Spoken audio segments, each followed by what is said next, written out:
Halo, assalamualaikum teman-teman. Welcome back to my channel, Kayla Adeva. Di video kali ini, aku akan mengajak teman-teman semua menjelajahi penjara bawah tanah yang ada di Kota Tua, Jakarta. Wah, memang ada ya penjara bawah tanah di Kota Tua? Ada dong, yaitu di Museum Fathahillah.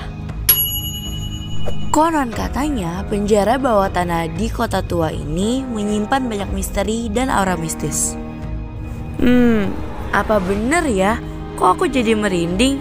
Ya udah, biar nggak penasaran, yuk tonton video aku ini. Buang air besar di sini, buang air kecil di sini, makan pun di sini.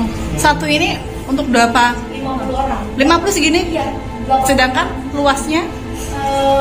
Ini tingginya cuma 160. Kalau luasnya kita Tingginya 160 Iya, totalnya dari atas sampai sini. Iya. Jadi pipis di sini, buang air besar di sini. Iya. Nggak ada pembuangan ya, Mbak? Nggak ada. Makanya dulu tempat ini sangat kumuh. Oh gitu. Untuk 50. Iya, 85% dari mereka meninggal.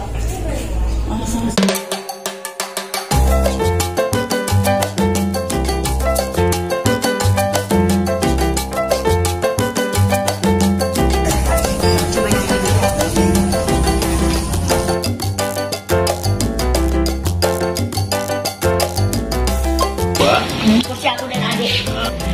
Nah, ini aku like, komen, dan share juga ya.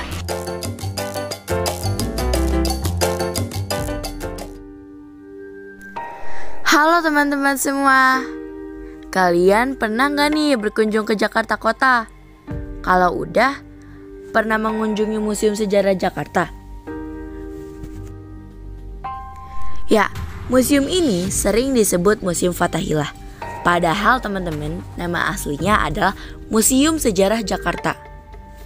Nah, taman di depan museum ini yang bernama Taman Fathahillah.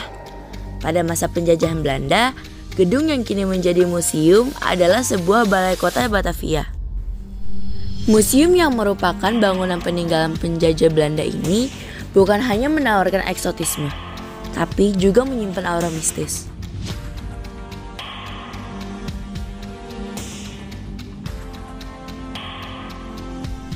Museum Sejarah Jakarta berisikan berbagai macam benda bersejarah yang menggambarkan asal mula Jakarta. Berbagai macam barang seperti seni cat, lukisan, keramik, dan batu-batu zaman dahulu terkait dengan Jakarta ada di museum ini. Untuk jam bukanya sendiri, yaitu jam 9 pagi sampai dengan jam 3 sore.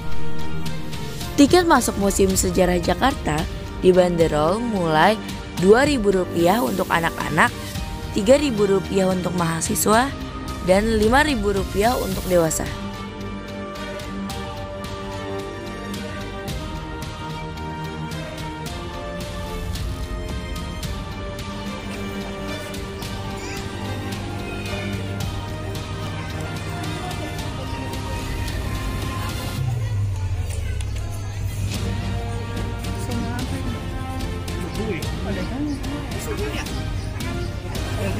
Ada penjara bawah tanah, Dek.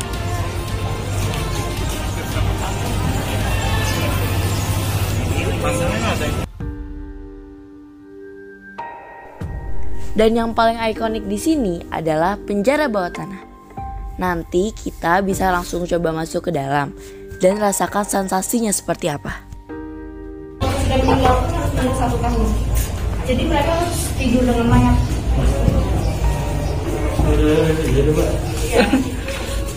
Ini apanya ya, Mbak?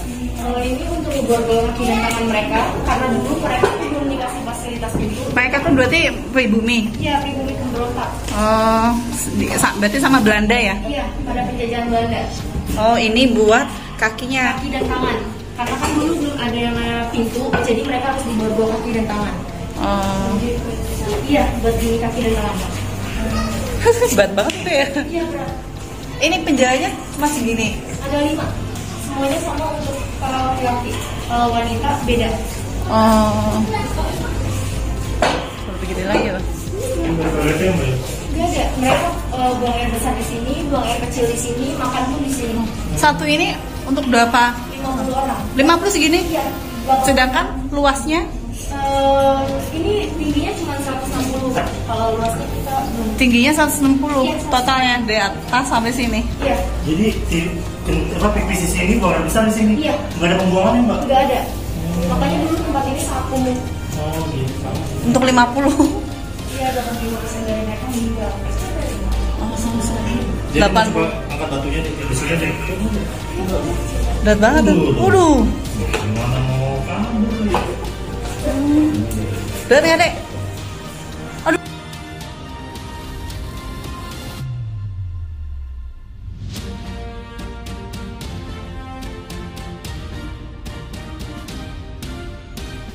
Ternyata di penjara bawah tanah ini mempunyai kisah kelam di masa lalu.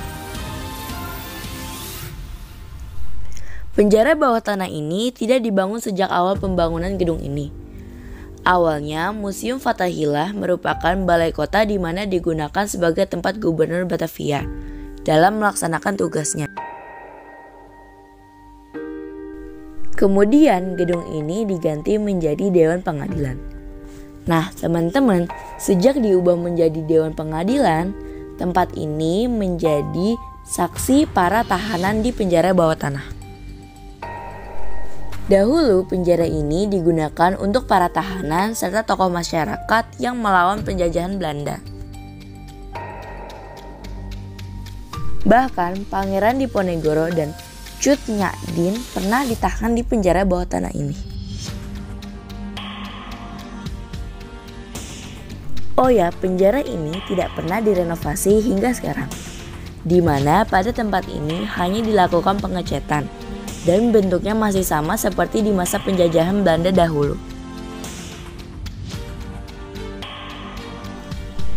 Penjara ini sangat kecil dan gelap, di mana terdapat dua jenis penjara, yaitu penjara pria dan wanita. Para tahanan di penjara bawah tanah ini dibiarkan kelaparan, disiksa dengan sadis, dan hingga mati membusuk. Dari kisah tersebutlah yang membuat penjara bawah tanah ini kental dengan suasana yang seram dan mistis. Pada penjara tersebut juga terdapat rantai batu yang berbentuk bulat dan besar. Konon ini merupakan borgol untuk para tahanan. Ketika air laut pasang, maka air akan memasuki penjara bawah tanah tersebut dan menenggelamkan para tahanan. Konon lagi, pengunjung yang masuk ke penjara bawah tanah tersebut akan mencium seperti bau amis darah, mendengar suara tangisan, dan mungkin tampak juga sosok bayangan hitam noni-noni Belanda. Selain itu, Museum Sejarah Jakarta juga memiliki lonceng kematian. Dulu, lonceng ini dibunyikan untuk menghukum para tahanan pada masa Belanda.